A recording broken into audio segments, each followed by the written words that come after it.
है संघीय व्यवस्था कैसे चलती है। संघीय व्यवस्था के सफल कार्य के लिए संवैधानिक प्रावधान आवश्यक है, परंतु इतना पर्याप्त नहीं है। भारत में संघीय व्यवस्था की सफलता का श्रेय यहाँ की लोकतांत्रिक राजनीति के चरित्र को देना होगा। यही कारण है कि संघवाद की भावना, विविधता का आदर और साथ साथ रहने की इच्छा का हमारे देश के साझा आदर्श के रूप में स्थापित होना सुनिश्चित हुआ है। भाषाई राज्य। भाषा के आधार पर प्रांतों का गठन हमारे देश की लोकतांत्रिक राजनीति के लिए पहली और एक कठिन परीक्षा थी। यह प्रथम बार वर्ष 1956 में प्रभावी हुआ।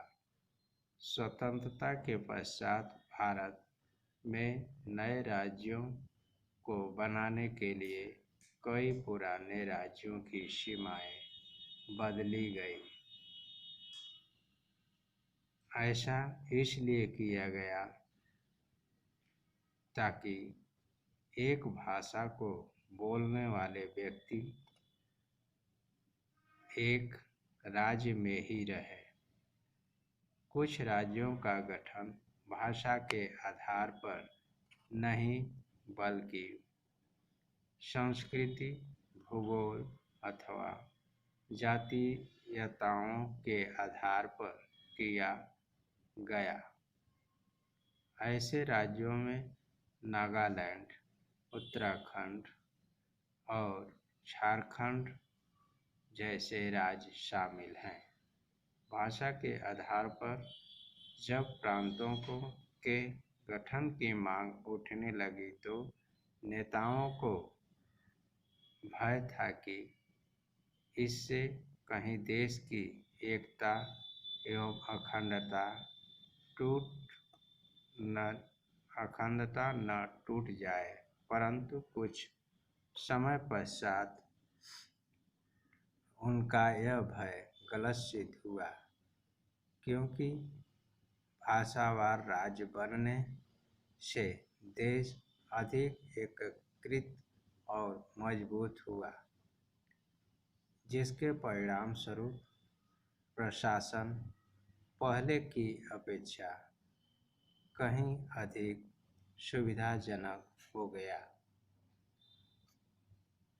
भाषाई नीति। भारत के संघीय ढांचे की दूसरी परीक्षा भाषा नीति थी। हमारे संविधान में एक भाषा को राष्ट्रभाषा का दर्जा नहीं दिया गया। हिंदी को राजभाषा माना गया, पर भारत में केवल 40% लोग ही मातृभाषा हिंदी है। भारत में केवल 40% लोगों की मातृभाषा हिंदी है। भारतीय संविधान में हिंदी के अतिरिक्त अन्य 21 भाषाओं को अनुसूचित भाषा का दर्जा दिया गया है।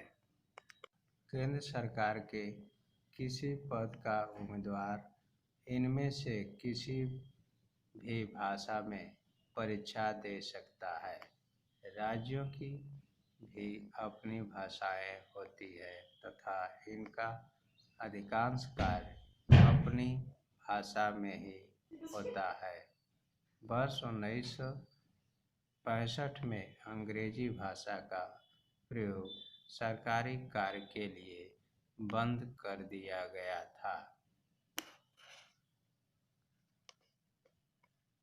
हास्य